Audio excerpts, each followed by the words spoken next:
In January, I decided to dust off my old RC model that I hadn't flown in 5 years and give it a try, see if I could really learn how to fly the thing. I had some successful flights and rather a lot of bad flights. Are you ready? I'm ready. Okay, here we go then. Wish us luck. What looks very simple, just toss it in the air and control it. Sometimes it worked, There's very little wind. but What's the matter with you? more often than not it didn't. And thank goodness the airplane was very robust because I wound up crashing it more often than not. Like that. Oh,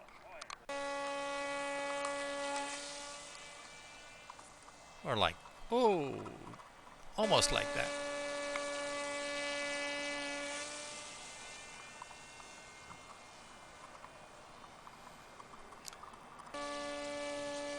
Often if I did manage to get it into the air successfully, it usually didn't come down exactly where I expected it to, or this was often the result. A rather badly beaten up airplane.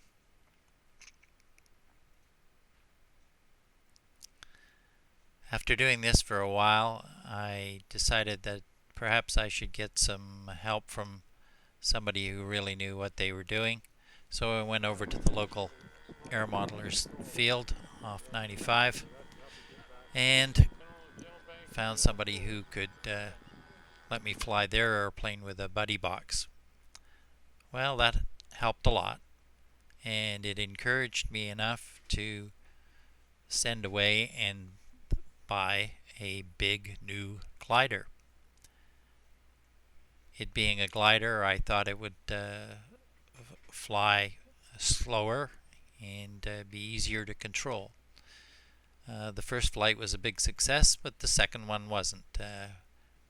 It nosedived into the desert, and I had to do quite a little bit of repair. I did get it ready to fly again, took it out, immediately crashed it once more, to the point where it was pretty much destroyed. So I decided on a new approach, which was to build aircraft out of styrofoam foam board. And so I set about building this F-35. Unfortunately, I didn't get it ready to fly before we went home, and there wasn't room in the vehicle. So when I did get home, I picked up a $10 styrofoam glider, strapped a motor to the back, and tried flying that. The first 3 flights were unsuccessful because the propeller was just not big enough to give it enough thrust to keep it in the air. Applying a bigger propeller certainly helped, and gradually I learned how to fly. On this particular airplane, I didn't have rudder control. I thought that having aileron and elevator would be sufficient. It wasn't, and my air hog, as the glider was called, turned into a bit of a tree hog.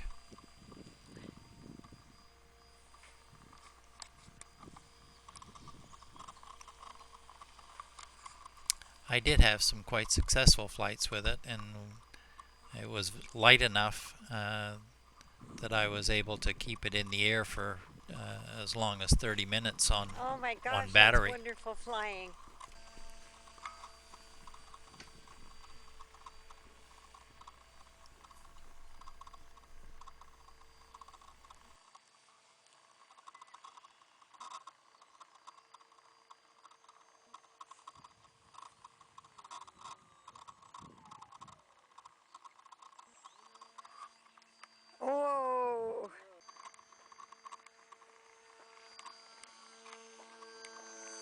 Oh, come on. One more time around, we're gonna try and land him.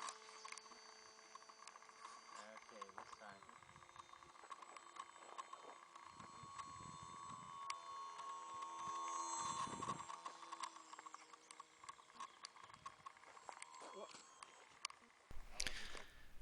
I added some high visibility paint to the airplane, which did help be able to spot it when it did land in a tree.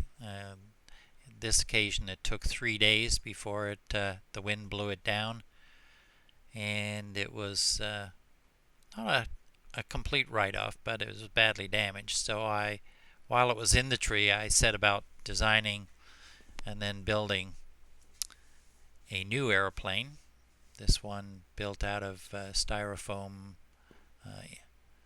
insulation, built up of different layers and then carved with a hot styrofoam carver. This is the maiden flight of that particular airplane, which actually Okay. went quite well.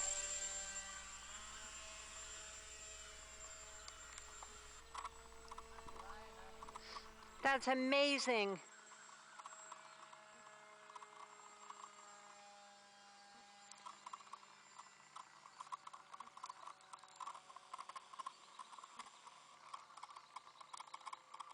That is great.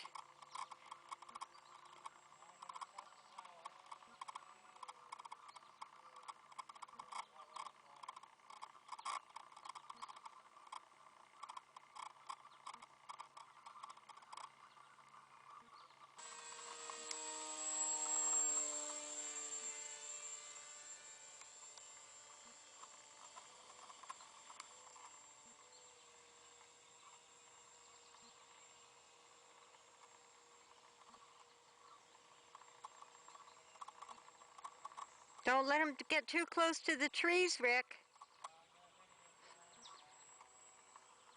Don't let him hit me. Hey, nice job. On a subsequent flight, I had an elevator linkage problem, and that was the end of that airplane.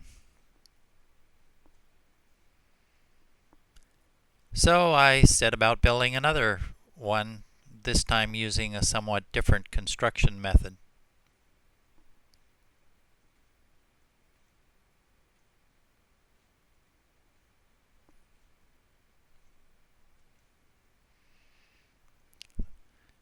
This really wasn't a good way to build an airplane. It's very time consuming and quite fragile, and I found it was difficult to be able to get the battery in and out of the cockpit area.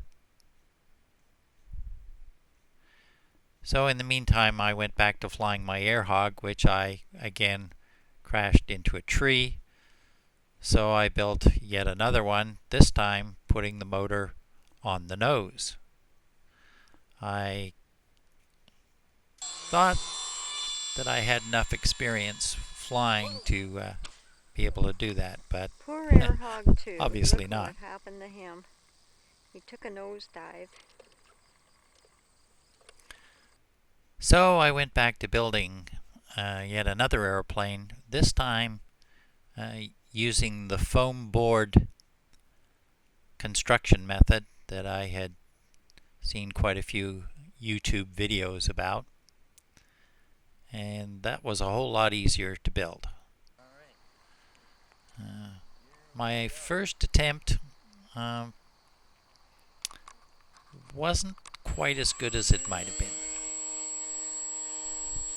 Okay? Yep, all set.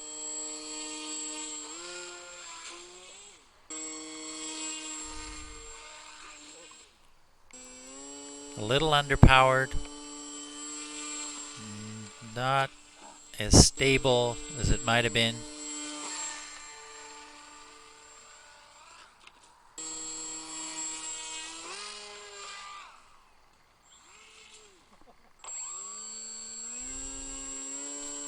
But with perseverance,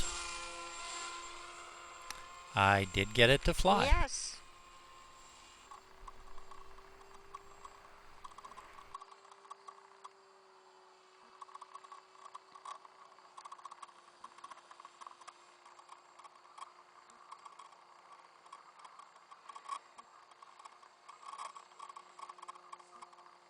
Just keep them out of the trees, whatever you do.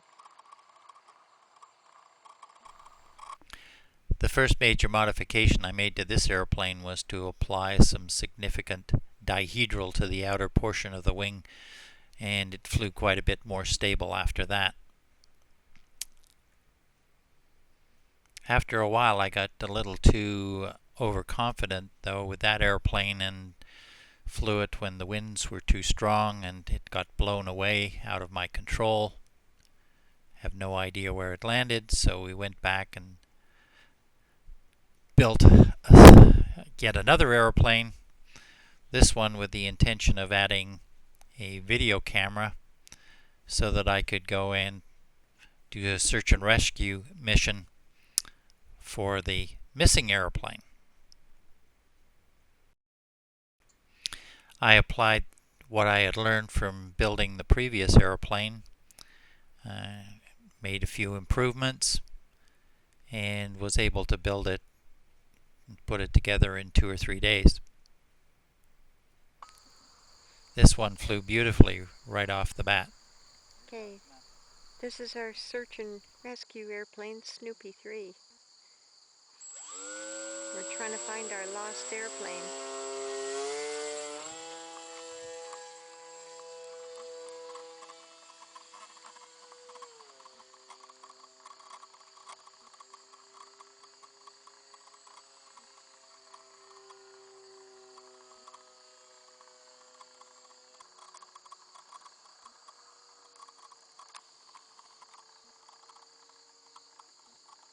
Are you finding it easy to control?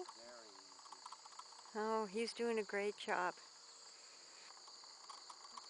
He's nice and bright. You can see him really well.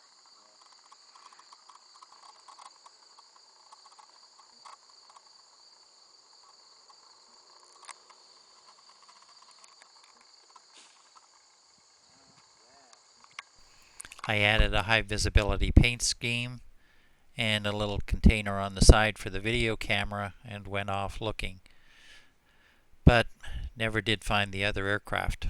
So I then set about building a flying wing.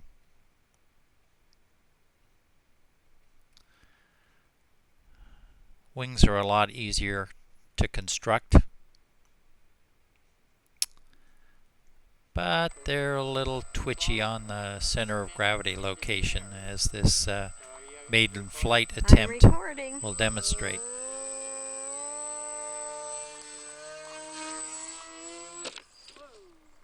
Crunch.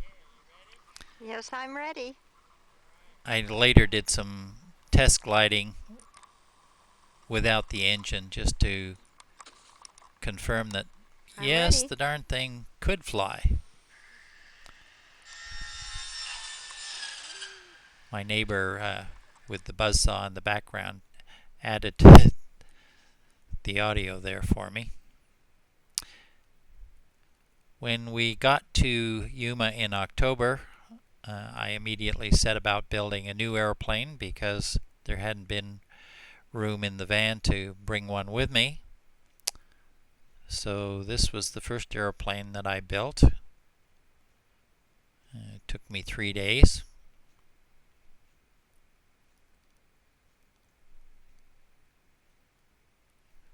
And it was a beautiful sunset the day we took it out for its maiden flight.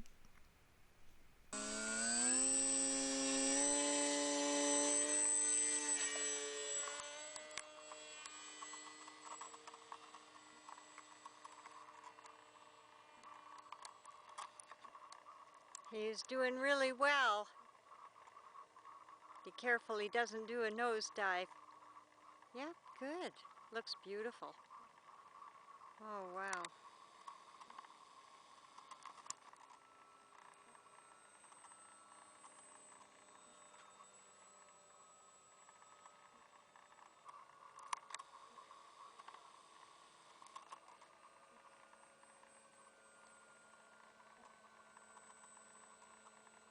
Oh boy, I'm really impressed.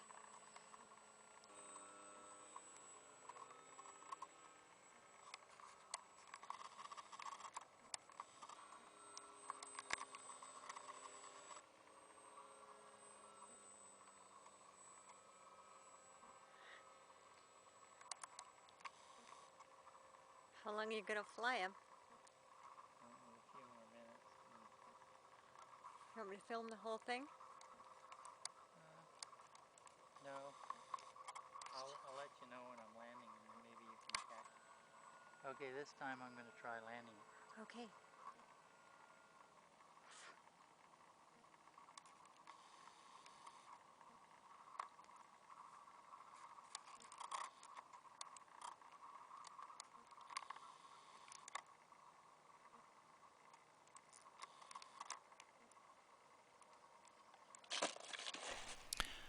Although I hadn't thought that it was possible to lose an aircraft out here in the desert where it's so flat, I was mistaken, and in less than a week I had lost the first airplane.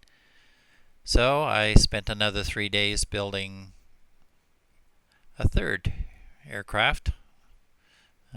This one, with the intention of mounting a video camera and doing a search and rescue mission.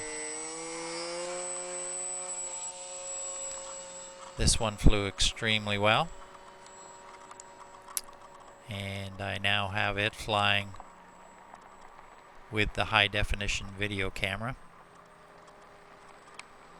But unfortunately, we've yet to find any trace of the missing aircraft.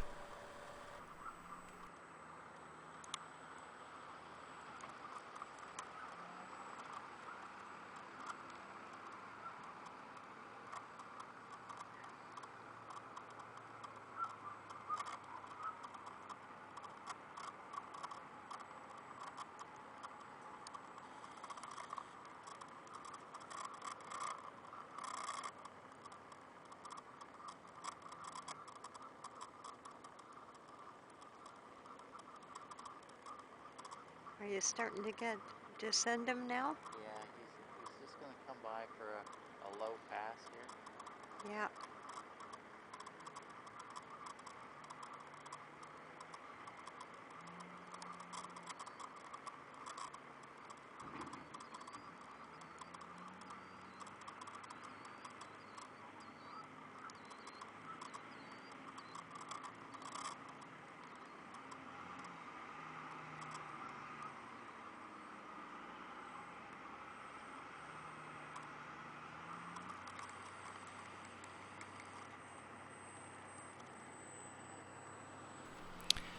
Just in case this latest airplane goes missing, we've added an LED light to the tail so that we could go out in the dark Oh, that was a and lovely smooth hunt for it should it get lost. Show up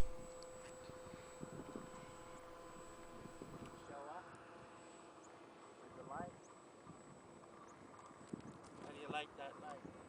Yep, that looks really good.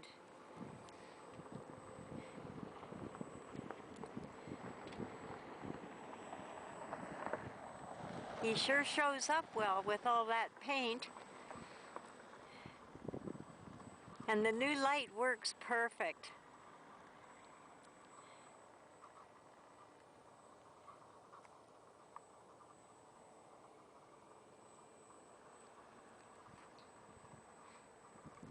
I don't think you'll lose this one in the desert.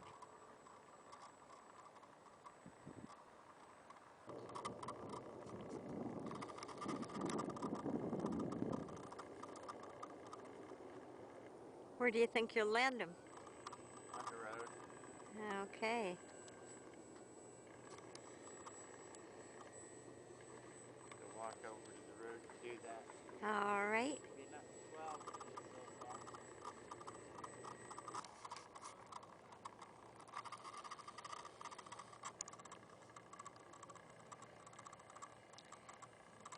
Here he comes in for a landing.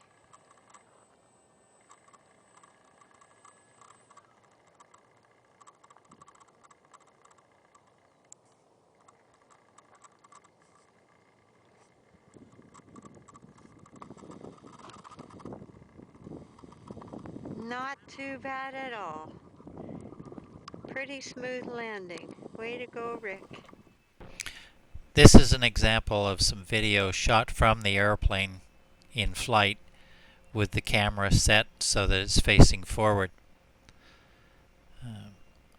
Although from the ground the airplane looks like most of the time it's flying fairly straight and level, from the onboard camera you can tell it's not as stable as you might think it is.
And here we're just coming in for a landing, and fortunately just before I was ready to set it down, the battery gave out and it just